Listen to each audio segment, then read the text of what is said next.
Assalamualaikum warahmatullahi wabarakatuh. Kembali lagi di channel Berita Mistis. Untuk kisah kali ini masih melanjutkan dari kisah yang sebelumnya, yaitu sebuah kisah yang berjudul Oyot Mimang dari tulisannya akun Twitter yang bernama @nugrohoagung. Sebelum kita masuk ke ceritanya, tekan dulu tombol like video ini dan jangan lupa tekan juga tombol subscribe channel ini. Dan nyalakan juga lonceng notifikasinya agar tidak ketinggalan cerita-cerita baru dari channel ini. Dan bagi teman-teman yang ingin membaca langsung ceritanya, nanti silahkan saja kunjungi linknya yang nanti akan saya sertakan di kolom deskripsi. Dan seperti apa untuk kelanjutan kisah ini? Langsung saja kita simak berikut ini.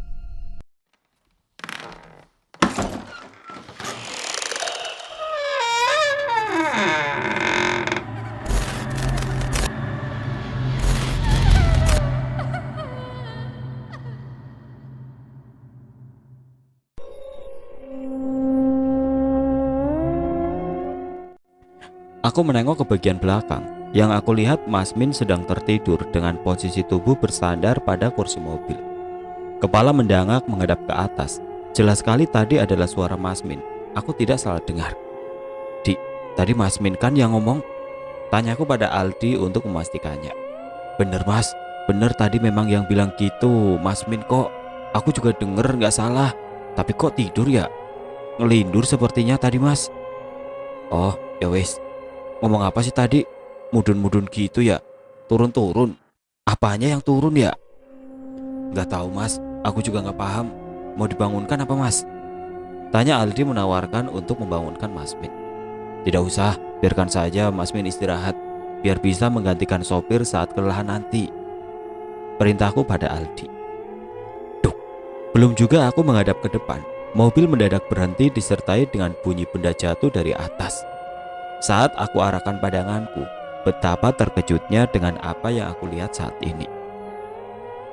Seekor ular berwarna hijau sudah berada di depan, jatuh tepat di bagian kap mobil. "Aduh, ada ular Mas, ada ular itu Mas!" Teriakan terdengar dari orang di sampingku. Pak sopir terkejut dan sontak berteriak memberitahu kami semua dengan apa yang dia lihat.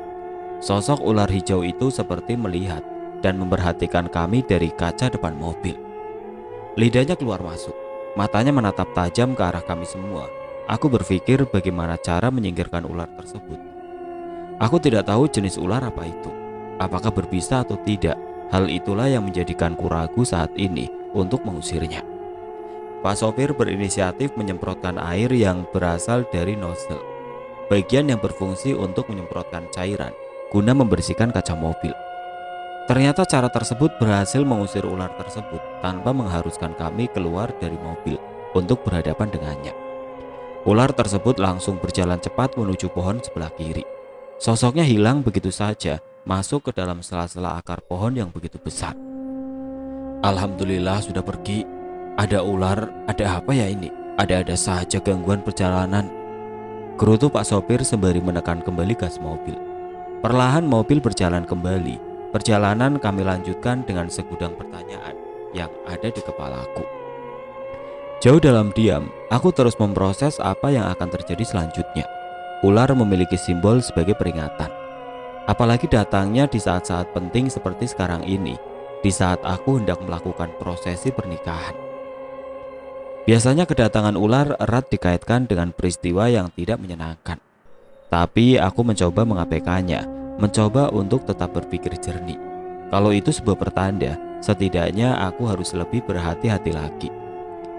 Tapi kenapa kejadian itu tepat sekali terjadi setelah Mas Min mengigau dalam tidurnya? Di saat yang sama mobil kami sedang berada di antara dua pohon itu. Pohon randu jajar, pohon yang dikenal memiliki aura mistis oleh masyarakat sekitar. Pohon yang memiliki cerita-cerita yang tidak masuk nalar pikiran manusia. Tidak ingin membahas lebih jauh dan berlarut-larut, aku fokuskan tenagaku saat ini agar perjalanan menuju Banjarnegara segera aku selesaikan. Kini mobil melaju dengan tenang. Kondisi di dalam mobil pun sudah kembali kondusif. Jalanan yang kami lewati mulai menanjak, naik turun dan berkelok-kelok, membuat pandangan harus tetap awas. Konsentrasi tinggi. Aku yang dalam hal ini hanya duduk saja, berusaha tetap tersadar agar aku bisa terus mengarahkan laju mobil, mengarahkan Pak sopir untuk berkendara di jalan yang benar. Tidak lama berselang, tanjakan terakhir akhirnya kami lewati. Berbarengan dengan itu, kami sudah melewati Gapura Selamat Datang Jalan Kabupaten Pemalang. Kini selanjutnya mobil berjalan menuju Kabupaten Purbalingga. Mobil sudah berada di jalan yang lebih datar. Tidak lama berselang, jalanan yang kami lewati mulai menurun. Pak sopir mengendalikan mobil sangat hati-hati di turunan. Malah bagiku terlalu hati-hati, mobil berjalan terlalu pelan.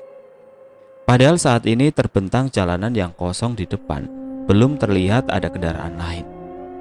Hal aneh aku rasakan saat ini. Kenapa gas tidak ditekan secara penuh saja? Setidaknya laju mobil bisa sedikit lebih cepat. Deru suara mesin mobil seperti saat menanjak tadi masih aku dengar. Laju mobil benar-benar pelan, seperti sedang membawa beban yang sangat berat. Pak, kok nggak digas saja toh Pak? Saya rasa kecepatan mobil bisa ditambah loh. Jalanan di depan kosong juga. Pintaku pada Pak sopir. Lah Mas, ini saya sudah tekan gaspol loh, tapi mobil gak mau lari. Rasanya kayak ada yang nahan ini mobil, ucap Pak sopir. Ah, kenapa gini ya Pak? Masa iya mesinnya bermasalah? Aldi, ini mobil baru kan, bukan bekas? Tanyaku memastikan pada Aldi. Mas, gak percaya banget apa ya? Bapak beli mobil itu baru lah ya. Belinya di dealer resmi sama aku. Yakinlah sumpah Mas. Ucapnya yakin dibarengi dengan sumpah ala warga Tegal. Terdengar klakson mobil berkali-kali dibunyikan dari arah belakang. Sepertinya laju kendaraan kami yang begitu lambat menyulitkan kendaraan lain untuk melaju. Kecepatan mobil yang kami tumpangi saat ini benar-benar pelan. Padahal jalan yang kami lewati kondisinya menurun. Sedikit terasa ganjil rasanya karena tidak sabar dengan laju mobil kami. Kendaraan yang posisinya ada di belakang mobil akhirnya terpaksa menyalip dari sisi kanan untuk mendahului. Aku melihat laju mobil yang lain rata-rata berkecepatan tinggi, lancar saja saat berjalan. Pak, nanti kita menepi dulu ya. Di depan sepertinya ada pasar. Kita bisa berhenti di situ. Setidaknya tempatnya ramai untuk melakukan pengecekan mobil, perintahku pada Pak sopir. Baik Mas, jawab Pak sopir singkat. Tidak berapa lama akhirnya kami tiba di pasar yang aku maksud. Suasana malam itu belum terlalu sepi. Jam masih menunjukkan pukul 9 malam lebih. Mobil menepi ke sisi sebelah kiri. Kami semua turun. Pak sopir langsung saja membuka penutup kap mobil. Mas Min yang juga ikut terbangun bergegas ke depan menyusul Pak sopir yang kemudian disusul olehku. Kami bertiga memeriksa setiap sudut mesin mobil di depan kami. Segalanya nampak baik-baik saja. Aku berinisiatif memeriksa ban. Satu persatu aku periksa. Ban juga tampak normal. Segalanya nampak sempurna, layaknya mobil baru pada umumnya. Tidak ada hal yang salah. Hal ini membuatku bertanya-tanya, ada apa sebenarnya? Aku merasakan ada hal aneh setelah sebelumnya kami melewati pohon kembar itu. Semua normal Mas, semua baik-baik saja, tegas Pak sopir mengatakan hal tersebut. Mungkin kita semua kurang dungo, kurang berdoa, sahut Pak D dulu. Gak usah dikaitkan hal tersebut sama yang mistis-mistis Pak. Mungkin mesinnya kurang panas. Coba nanti kita gas, mudah-mudahan aman. Iya, aku kebelet buang air kecil, mumpung berhenti sekalian sajalah, ucap Pak sopir sambil berjalan. Aku sekalian lah, gak tahan juga, sambung Pak D Duluk yang disusul juga oleh Aldi dan Mas Min. Mbok ya ditahan sebentar, di depan ada pom bensin loh. Kurang baik rasanya jika kencing sembarangan. Ada tempatnya sendiri. Aduh Mas, udah terlanjur keluar, gak bisa ditahan lagi. Dingin soalnya. Gak baik Mas kalau buang air kecil ditahan, malah jadi penyakit loh, ucap Pak sopir dengan posisi membelakangiku. Mas Agung, gak sekalian, mumpung berhenti loh Mas, ucap Aldi. Ada fasilitas yang namanya toilet umum di pom bensin. Kalau buang air kecil sebaiknya di tempatnya yang gak sembarangan gitu.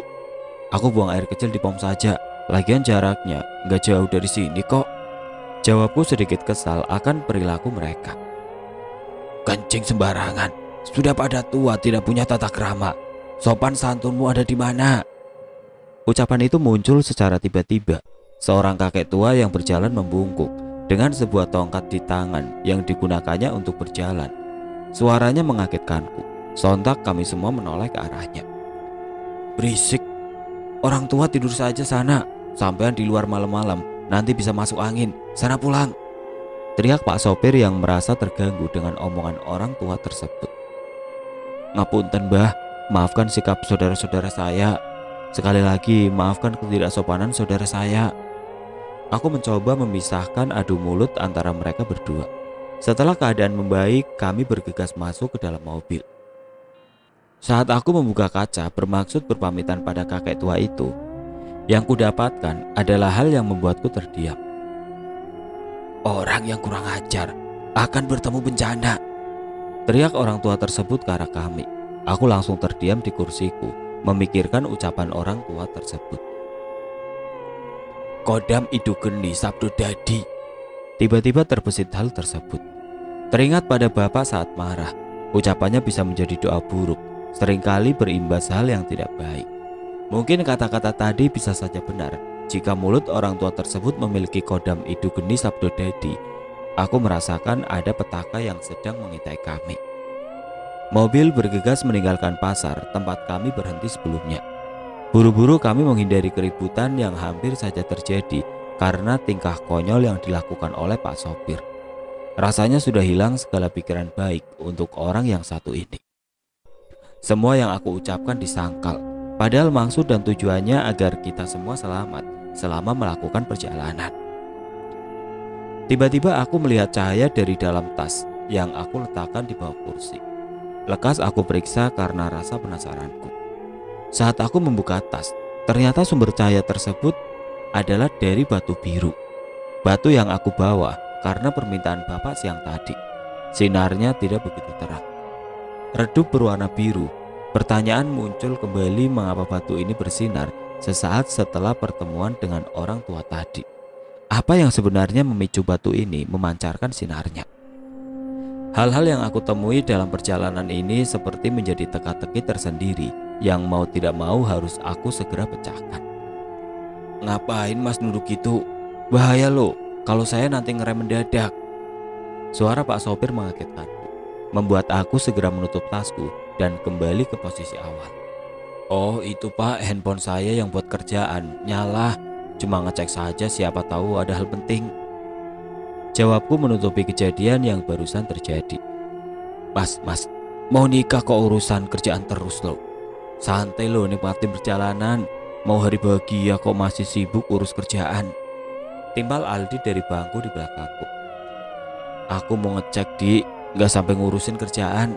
Udah, kalian istirahat saja, biar badan tidak terlalu capek. Juga inget pesan bapak, pulang dari Banjarnegara setelah subuh ya." Iya mas, ya wis mas, tak istirahat dulu. Kayak Mas Min yang pelor, nempel langsung molor. Aku masih melek weh, tapi paling bentar lagi tidur, jawab Mas Min yang duduk sendirian di kursi baris ketiga. Sontak candaan Mas Min dan Aldi membuat kami semua tertawa. Aku hanya ikut tersenyum melihat tingkah mereka. Tersenyum dengan otak yang masih penuh dengan pertanyaan. Kali ini laju mobil sudah kembali normal. Kecepatan dipacu membelah gelap malam. Tidak lama terasa kami semua sudah hampir keluar dari Purbalingga. Aldi, Pak D, dan Mas Min sudah menjelajah mimpi mereka masing-masing. Semuanya terlelap tertidur.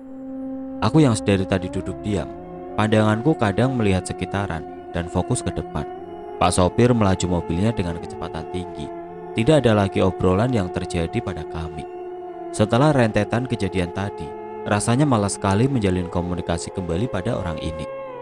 "Mas Agung gak ikutan tidur?" Tiba-tiba Pak sopir membuka obrolan. "Tidak, kalau aku tidur, sopo yang ngarahin jenengan? Siapa yang memandu perjalanan ini?" jawabku ketus. "Bu jangan galak-galak lah. Maaf, tadi saya tidak mendengarkan omongan sampean. Saya orangnya malas ribet. Yang simpel saja mas pokoknya." "Pak, omongan saya itu gak ada ribet-ribetnya loh. Gampang saja dilakukan. Apa susahnya menekan klakson? Apa susahnya menahan buang air kecil sebentar? Tadi ada saja loh Pak kejadiannya." "Iya saya paham mas, tapi gak baik rasanya terlalu percaya sama hal mistis. Kalau kita gak percaya, mudah-mudahan gak terjadi hal-hal yang tidak baik." mikir positif bae mas. Ora usah terlalu dipikirkan. Sing wis ya wis, yang sudah terjadi ya biar terjadi. Yang penting sampean saya antar selamat sampai tujuan, ucap Pak sopir mencoba menjelaskan. Sudah pak, konsentrasi saja dengan tugas bapak.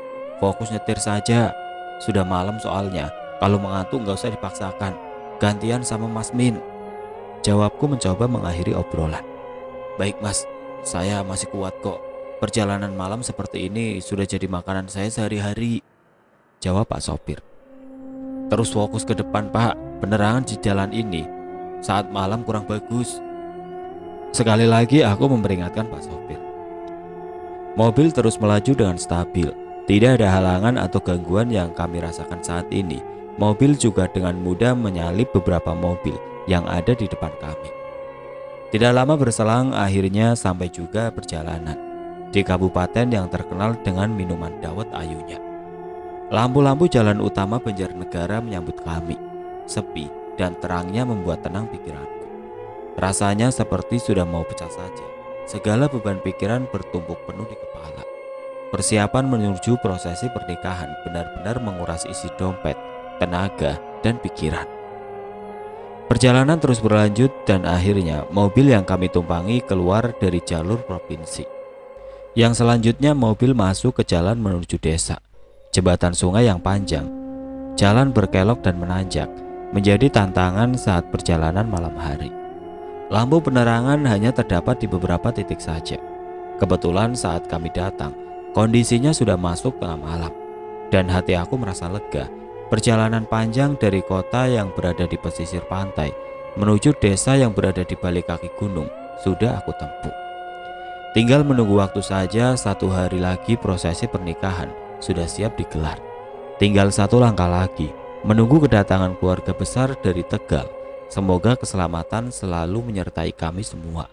Setidaknya itulah yang saat ini aku pikirkan. Jalan menuju desa calon istriku sudah sepi. Sepanjang jalan tidak ada mobil lain yang aku temui. Pengendara motor masih mondar-mandir. Beberapa aktivitas manusia masih ada. Saat melewati sebuah pasar, mereka sibuk mempersiapkan salak yang sepertinya akan dikirim keluar daerah. Pak, berhenti di depan ya sebentar.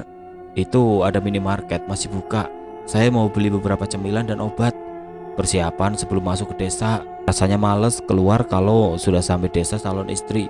Jaraknya lumayan jauh, bikin males, ucapku sembari mengarahkan sopir untuk berhenti di sebuah minimarket yang memang buka 24 jam. Setelah selesai berbelanja beberapa keperluan yang dibutuhkan, aku bergegas masuk kembali ke dalam mobil. Hawa dingin pegunungan terasa menusuk tubuhku, yang keluar tanpa menggunakan jaket. Masih ada minimarket yang buka ya? Padahal berada di tengah desa begini. Pertanyaan Pak sopir langsung menyambutku sesaat aku berada di dalam dan sudah menutup pintu mobil. Iya pak, minimarket di sini buka 24 jam karena saat malam masih banyak pekerja yang beraktivitas menyiapkan buah yang nantinya akan dikirim keluar daerah. Di dalam desa sendiri aktivitas malam masih ada. Kadang proses dandan salak dilakukan di malam hari. Buah yang datang harus segera diproses agar saat dikirim masih dalam keadaan segar, jawabku memberi penjelasan. Salak didandanin biar cantik gitu mas? Tanya Aldi yang ternyata sudah bangun dari mimpinya. Betul, biar bagus dan duri yang ada di kulit salak itu hilang. Sebelum masuk wadah, salak di sini harus dilepaskan dari batangnya, dibersihkan durinya. Nah, orang di daerah ini menyebutnya dengan dandan salak. Prosesnya tidak menentu, kadang siang, kadang sore, kadang malam sampai pagi, jawabku singkat. Paham banget ya kamu Gung, ucap Mas Min. Mas, pacaran sudah 6 tahun, udah kayak kredit kendaraan. Mas Agung pasti sudah sering bolak-balik main ke desa Mbak Ana, ledek Aldi yang cuma kubalas dengan senyuman. Mobil melaju kembali. Kali ini mobil masuk ke perkebunan salak milik warga. Jangan pikir kondisi jalan di sini baik. Saat malam, jalanan di sekitar kebun benar-benar gelap gulita. Tidak ada penerangan. Di depan kami terlihat ada sebuah jembatan kecil. Terbesit sedikit di pikiranku tentang cerita mistis masyarakat makhluk penunggu yang sering menampakkan wujudnya saat malam hari di sekitar perkebunan salak. Pak, tolong bunyikan klakson 3 kali ya sebelum melewati jembatan. Pintaku pada Pak sopir yang dibalas dengan sikap diam, seolah dia tidak mendengarkan apa yang aku lakukan. Mobil melaju melewati jembatan. Aku hanya bisa menyimpan kesal dalam hati. Pak, tolong bunyikan klakson 3 kali saat melewati tikungan yang ada di pohon besarnya ya Pak. Sekali lagi pintaku pada Pak sopir. Kali ini sikap yang sama yang aku dapatkan. Pak sopir hanya diam. Pandangannya fokus menghadap ke depan, seolah tidak lagi mau mendengarkan ucapanku. Tanda tanya besar muncul. Sikap Pak sopir benar-benar aneh. Apa mungkin dia sudah bosan dengan permintaanku yang percaya akan cerita-cerita mistis yang beredar di masyarakat? Aku hanya bersikap lebih hati-hati saja setelah sebelumnya rentetan peristiwa aneh terjadi padaku. Ya, hal ini hanya aku yang bisa merasakan. Wajar jika orang lain tidak percaya. Aku juga tidak bisa memaksakan apa yang aku percaya pada orang lain. Namun tidak ada salahnya jika kita semua menghormati dan menjunjung sopan santun saat berada di tanah orang lain.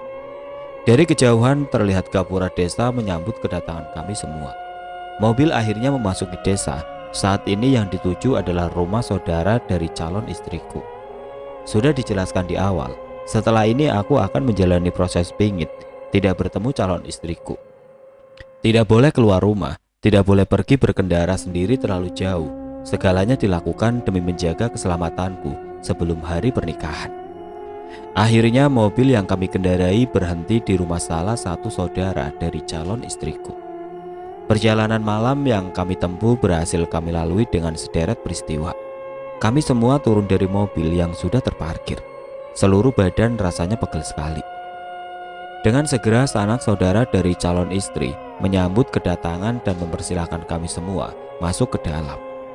Mas Bambang dan istrinya Mbak Siwi menyambut kami, mempersilahkan kami semua duduk di ruang tamu yang mejanya sudah diisi penuh oleh segala jenis makanan ringan.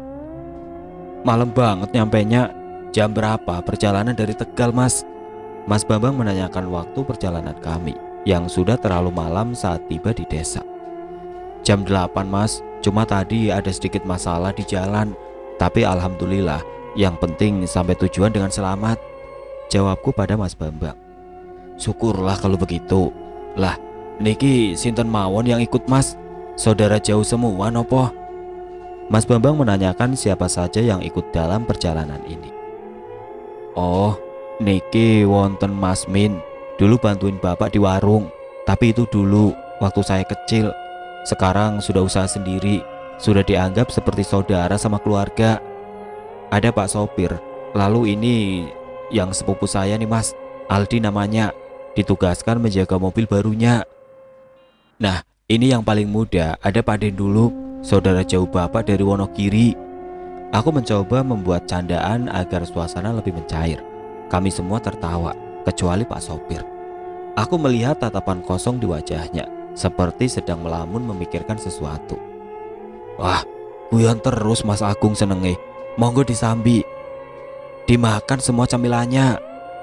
Mas Bambang mempersilahkan kami untuk memakan cemilan yang sudah tersedia. Rokok kami nyalakan, cemilan kami lahap cepat. Teh dan kopi yang dihidangkan juga tidak didiamkan begitu saja. Semua kami nikmati. Malam dingin yang panjang, perjalanan yang jauh membuat perut kami semua seperti kosong kembali setelah makan besar di Tegal. Obrolan-obrolan seputar perjalanan tadi aku ceritakan pada Mas Bambang dan istrinya. Kami semua larut dalam tawa canda dan berbagai cemilan khas Banjarnegara. Mas Bambang dan Mbak Siwi, saya Simin sebagai perwakilan dari keluarga Mas Agung, mengabarkan dengan ini tugas saya sudah selesai, mengantarkan Mas Agung dari Tegal ke Banjarnegara. Saya dan teman-teman yang lain mohon pamit. Saya titip Mas Agung sampai hari pernikahan. Tanpa basa-basi, Mas Min langsung mengatakan salam perpisahan, berpamitan untuk pulang ke Tegal. Kata-kata Mas Min hampir membuatku memuntahkan kembali kopi yang aku minum karena kaget mendengarnya. Loh, Mas, kok dadakan gitu? Baru saja sampai kok mau langsung pamit saja? Mas Bambang refleks langsung menanggapi Mas Min dengan gelagapan. Sudah cukup Mas Bambang untuk istirahatnya. Saya barusan dibisiki Pak sopir. Beliau dapat kabar harus kembali ke Tegal Karena ada urusan, balas Mas Min. Lah Mas, pesan dari bapak itu kan kalau mau pulang setelah selesai subuhan saja Mas. Apa Mas Min gak ingat? Tanyaku pada Mas Min. Sekarang atau subuh sama saja Gung, tidak ada bedanya. Saat ini kalau aku sudah benar-benar fit, kan dari tadi aku di mobil cuma tidur. Kalau nanti Pak sopir kecapean bisa gantian, balas Mas Min yang masih kuat dengan kedinginannya. Ini makanan masih banyak loh, belum dikeluarkan semua. Gak ada yang menemani Mas Agung di rumah ini, tanya Mas Bambang. Kita semua harus kembali Mas Bambang. Nantinya masing-masing dari kami akan ditempatkan di mobil yang berbeda saat perjalanan saat hari pernikahan. Keluarga dari Tegal yang datang lumayan banyak. Kami nanti ditugaskan sebagai petunjuk jalan. Kan tahu sendiri kalau pakai aplikasi peta di handphone sering nyasar malahan. Kami tidak terlalu percaya, jawab Mas Min. Sudahlah, saya mau pulang malam ini. Ada atau tidak adanya yang mau ikut, saya tetap berangkat. Saya ada urusan penting, ada urusan keluarga yang perlu saya selesaikan. Mas Agung, mohon izin ya. Timbal Pak sopir yang mulai ikut berbicara setelah dari tadi hanya diam. Aku tidak bisa lagi menahan mereka. Segalanya berjalan begitu cepat, waktu juga sudah terlalu malam. Energi rasanya sudah habis, ingin rasanya beristirahat. Akhirnya aku tidak memperdulikan lagi dengan keputusan yang mereka ambil.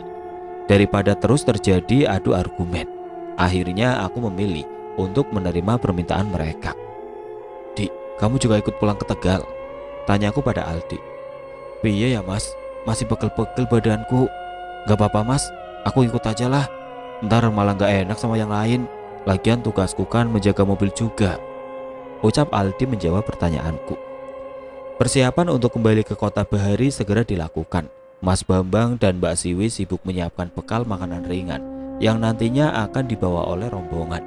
Siapa tahu butuh untuk sekedar mengganjal perut sampai kota tujuan. Pak sopir, apa mau saya antar sampai batas desa?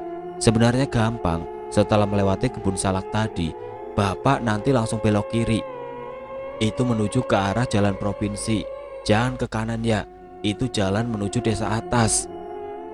Aku memberikan arahan, memastikan mereka agar tidak tersesat di tengah perjalanan malam. Paham, saya tahu itu. Gampang sekali jalannya. Masih ingat kok, Mas Agung gak usah mengantar, cukup diam saja di rumah, jawab Pak sopir yang membuat aku memincingkan mata mendengar sikap yang datar dan perkataan yang menurutku kurang nyaman. Sebenarnya ada apa dengan orang ini? Mesin mobil dinyalakan. Suaranya memecah keheningan malam yang sudah begitu pekat. Dinginnya sudah tidak bisa lagi ditahan. Beberapa warga desa sudah terlelap terlalu dalam pada tidurnya. Beberapa lagi masih sibuk dengan pekerjaan dandan salak. Aku hanya berdiri di depan pintu rumah, ditemani Mas Bambang dan Mbak Siwi. Aku sempat melihat jam tangan yang menempel erat di tanganku. 01 dini hari. Sudah semalam ini. Bunyi klakson mengagetkanku. Lambaian tangan Aldi yang sekarang duduk di depan menggantikan posisiku menjadi tanda. Malam itu juga mereka pulang menuju kota Bahari. Aku masuk ke dalam rumah ketika mobil hilang di tikungan menuju pintu keluar desa. Aku menuju kursi di ruang tamu dengan segudang pertanyaan di dalam pikiran. Rasa khawatir muncul silih berganti, mengingat medan yang harus mereka tempuh dan beberapa rentetan masalah yang aku lalui saat perjalanan menuju Banjarnegara. Gusti, beri mereka perlindungan. Aku ingin segalanya berjalan baik. Mudahkanlah semua. Gumamku yang terus berharap keselamatan untuk semuanya agar acara pernikahan berjalan lancar. Cukup lama aku terdiam di kursi ruang tamu, menghabiskan beberapa batang rokok sambil sesekali berkomunikasi dengan calon istriku lewat aplikasi percakapan di smartphone. Membahas beberapa hal terkait acara akad yang harus aku persiapkan. Tersisa waktu hanya 1 hari saja. Pikiranku kacau. Mana dulu yang harus aku utamakan? Rasanya tenaga hari ini sudah dikuras habis, tidak tersisa. Loh, Gung, belum tidur kamu? Mikir apa maneh toleh? Tanya Mbak Siwi mengagetkanku. Banyak Mbak, mumet aku, keluhku pada Mbak Siwi. Ya sudah, masuk kamar, sana istirahat. Biar lebih entengan besok. Pernikahan itu memang tidak seperti orang kira. Terlihat bahagia di postingan media sosial, tapi saat mengurus prosesnya, bikin kepala terasa mau pecah. Udah sana, tidur, istirahat, perintah Mbak Siwi padaku. Nanti Mbak, aku baru bisa tidur kalau sudah dengar kabar dari adik sepupuku, Aldi. Sontak setelah mengatakan hal itu, aku tersadar. Tidak ada satu orang pun di dalam mobil itu yang kontaknya aku simpan. Sialan, gumamku dalam hati. Aku memutar otak, saat keadaan seperti ini apa yang harus aku lakukan. Kuambil smartphone yang dari tadi sedang aku isi daya baterainya. Aku cari kontak keluarga Aldi yang mungkin masih aku simpan. Ketemu, teriakku dalam hati. Wulan, kakak kandung dari Aldi, mungkin satu-satunya orang yang beberapa kali berkirim pesan denganku selama ini. Aku mencoba mengirim pesan lewat aplikasi, tapi entah kenapa yang muncul adalah ikon centang satu yang muncul. Akhirnya segera aku telepon Wulan via seluler.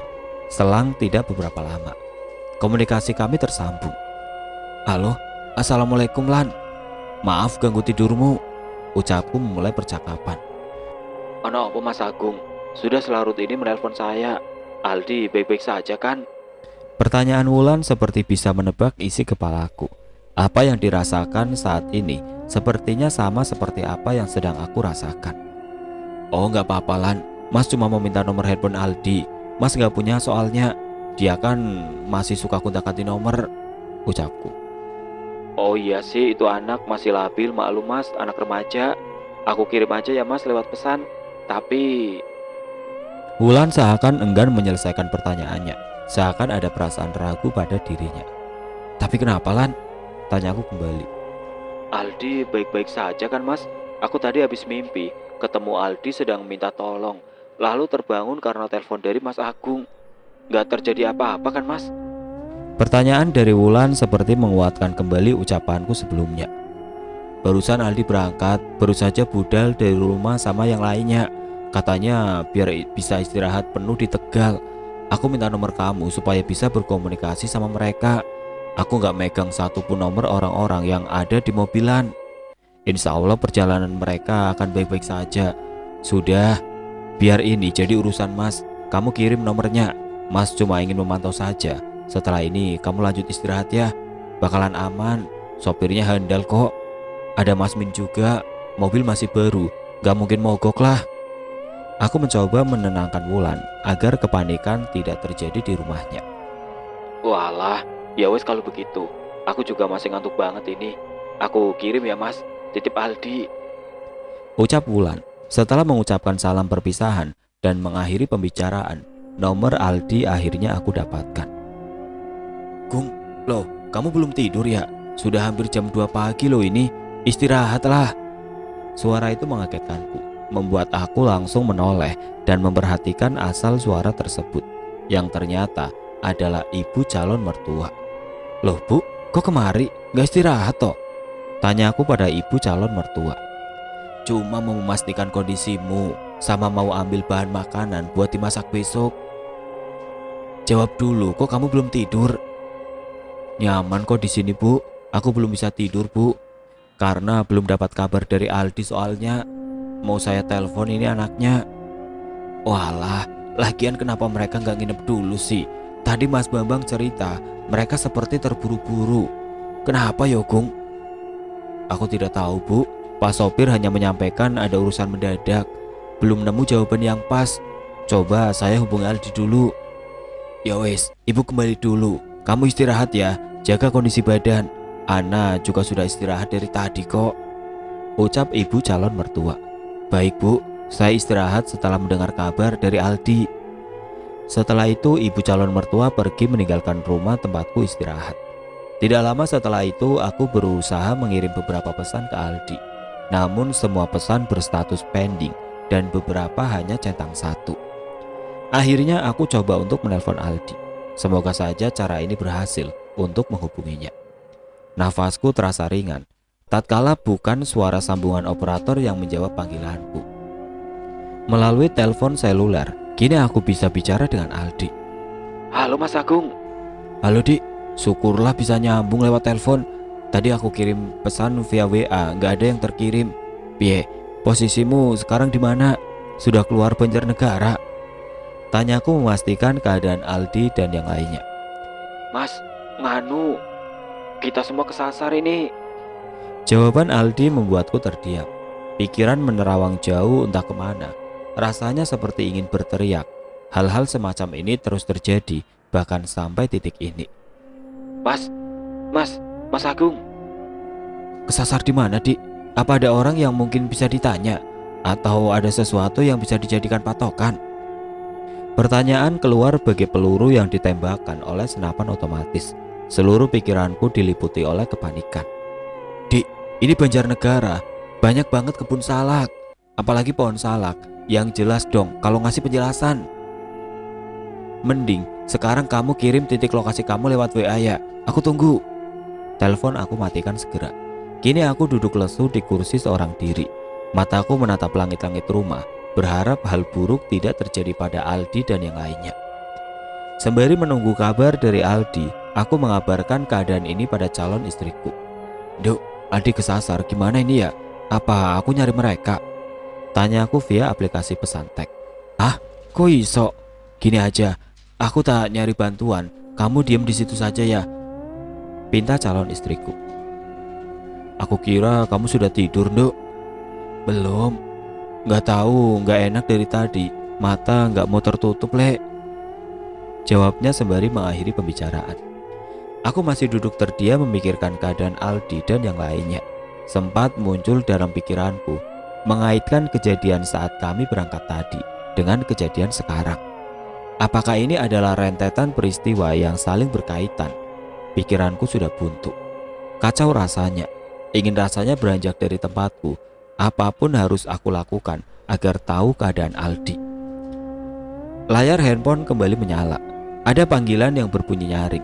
Menyadarkanku dari lamunan. Aldi kembali menghubungiku. Piedi, di mana titik lokasinya? Belum kamu kirim ya? Tanyaku cepat pada Aldi. Mas, maaf, aku sudah mencoba berkali-kali. Hasilnya sama saja, Mas. Pesannya pending, gak bisa langsung terkirim. Sinyalnya gak memungkinkan, Mas. Pakai handphone yang lain bagaimana, Dik? Apakah tidak bisa juga? Mas, handphone layar sentuh hanya aku yang punya. Para bapak-bapak ini masih pakai handphone model lama, bukan seperti kita, Mas. Serius gitu, Dik? Aku kira cuma bapakku aja yang masih menggunakan handphone kuno itu. Aku tak cari bantuan ya. Nanti kita berkomunikasi lewat telepon seluler saja. Oke, Mas, tak tunggu ya kabarnya. Telepon langsung dimatikan. Hal pertama yang perlu dilakukan adalah memastikan saldo pulsaku cukup agar komunikasi bisa terus terjalin untuk mengetahui kondisi Aldi dan yang lainnya. Suara langkah beberapa orang terdengar dari luar. Tidak lama berselang Mas Bambang dan Mbak Siwi datang. Setelah itu hal tidak terduga terjadi.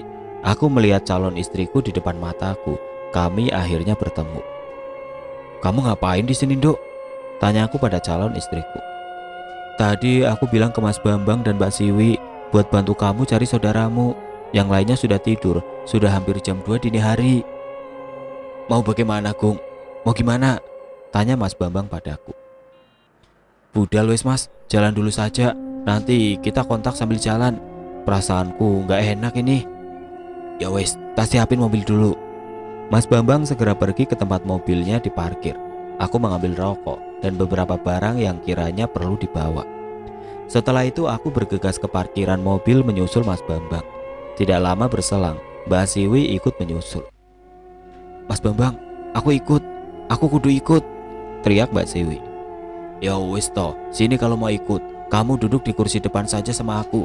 Agung biar duduk di belakang, perintah Mas Bambang. Kami semua menempati posisi masing-masing. Semua pintu sudah kami tutup. Tiba-tiba ada yang membuka pintu belakang sebelah kanan. Lalu ia masuk ke dalam dan dengan tenang duduk di sampingku. Lah, kamu ngapain di sini? Kamu juga mau ikut? Aku pikir kamu cuma mengantarku sampai parkiran, tanyaku pada calon istri.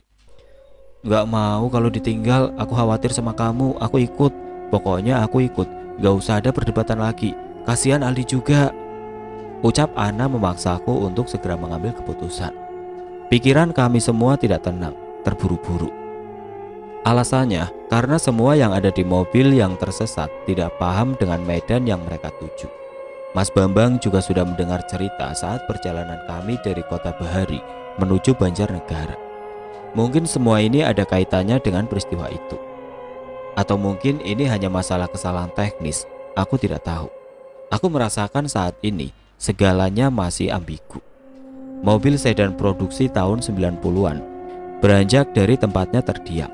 Kemudi dikendalikan sang pemilik menyusuri jalan di tengah malam yang sepi. Orang-orang sudah tidak terlihat lagi, termasuk para warga yang melakukan aktivitas dandan salak. Sepertinya pekerjaan mereka semua sudah selesai. Saat ini para warga sekitar sudah terlelap jauh dalam mimpi masing-masing. Keluar desa, mobil melaju di antara kebun salak yang gelap. Melaju entah kemana, arah akan menuntun. Tidak ada rencana, tidak ada tujuan pasti, tidak banyak informasi yang kami bawa. Saat ini yang kami semua tahu, rombongan pengantar pengantin tersesat di kebun salak. Segalanya masih tertutup, menimbulkan banyak pertanyaan di antara kami. Kini tiba pada sebuah persimpangan jalan yang harus kami pilih.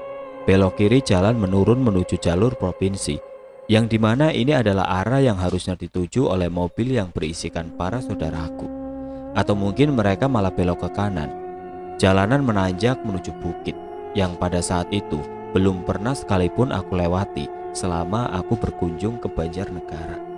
Kini mobil berhenti di persimpangan, memastikan lagi, mencoba menggali informasi kembali dari Aldi. Halo Dik, aku sekarang ada di batas desa, berhenti di pertigaan jalan. Aku mau bertanya, kamu tadi belok kiri atau kanan? Tanyaku pada Aldi setelah telepon tersambung kembali.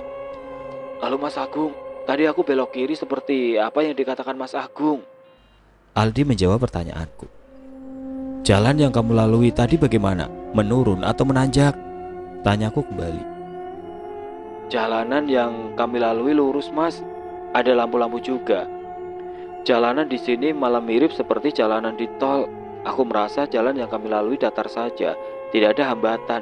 Ya wajar kan, sudah larut malam. Sebentar Dik, aku tanya anak, benar tidak jalanan yang kamu lalui itu? Tahan dulu ya, jangan ditutup. Setelahnya aku tanyakan apa yang dikatakan Aldi pada anak.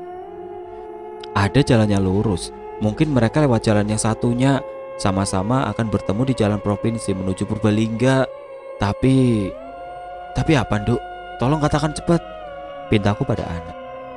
Tapi nggak ada lampu-lampu seperti yang Aldi katakan. Jalanan itu kanan kirinya sawah. Lampu paling berasal dari rumah warga sekitar. Itu pun jumlahnya tidak banyak, jawab anak. Aldi, jalanan yang kamu lalui itu lurus terus, tidak menurun atau menanjak dari awal. Apakah jalannya rusak? Banyak lubang, Dik? Tanyaku kembali ke sambungan telepon pada Adi. Enggak Mas, jujur ini jalannya halus banget, mulus Mas. Datar saja, tidak ada belokan, tanjakan atau turunan. Pak sopir saja ngebut. Aku merasakan itu sih Mas. Kamu pakai aplikasi map, gak salah jalan tadi? Tanyaku kembali pada Aldi. Tidak Mas, sinyal tidak bisa digunakan untuk membuka aplikasi dengan akses internet Mas. Jadi kami semua pasrah sama Pak sopir. Ya wes, makin mumet aku. Coba kamu jelaskan posisimu sekarang gimana, Di? Tanyaku kembali pada Aldi. Halo Gung, iki Mas Min. Biar aku aja yang menjelaskan posisi kami saat ini. Tiba-tiba Mas Min mengambil alih pembicaraan, bermaksud memperjelas posisi saat ini. Posisi mobil saat ini terjebak di sekitaran kebun salak. Di depan kami adalah tebing yang di bawahnya sekitar 2-3 meter itu sudah sungai dengan arus yang lumayan deras. Di kanan kiri kami kebun salak, hanya berjarak beberapa senti saja dari bodi mobil kami. Ngepres banget Gung. Apakah tidak bisa mundur saja Mas Min? Tanya. Gak bisa, tidak bisa Gung. Jalanan di belakang itu menurun ke arah sungai sekitar 20-30 meter. Mobil tidak ada tenaga jika langsung mundur dan menanjak itu. Ditambah lagi ban selip karena jalannya itu tanah yang masih basah. Loh, Mas, iki piye toh? Ini gimana? Kata Aldi tadi jalanan seperti jalan tol, kok berubah jadi tanah basah? Aku sendiri bingung Gung. Setelah mobil berhenti, itu pas aku lihat di depan sudah tebing. Untung Pak sopir gak telat nginjek rem. Nah Mas, makanya jangan tidur terus. Mungkin Pak sopir kelelahan. dan tidak enak mau minta tolong sampean. Tanpa sadar aku malah menyalahkan Mas Min. Aku sama sekali nggak tidur, Gung. Kita semua di mobil belum ada yang tidur. Semua merasakan hal yang sama. Kami nyaman saat mobil berjalan. Tapi setelah mobil mendadak berhenti, yang kami lihat saat keluar adalah kebun salak. Gelap, tanpa ada penerangan. Ucap Mas Min. Baik Mas, aku belum bisa menyimpulkan apa-apa. Coba nanti aku diskusikan dengan Mas Bambang dan yang lainnya. Aku bakal tetap mencari sampai ketemu.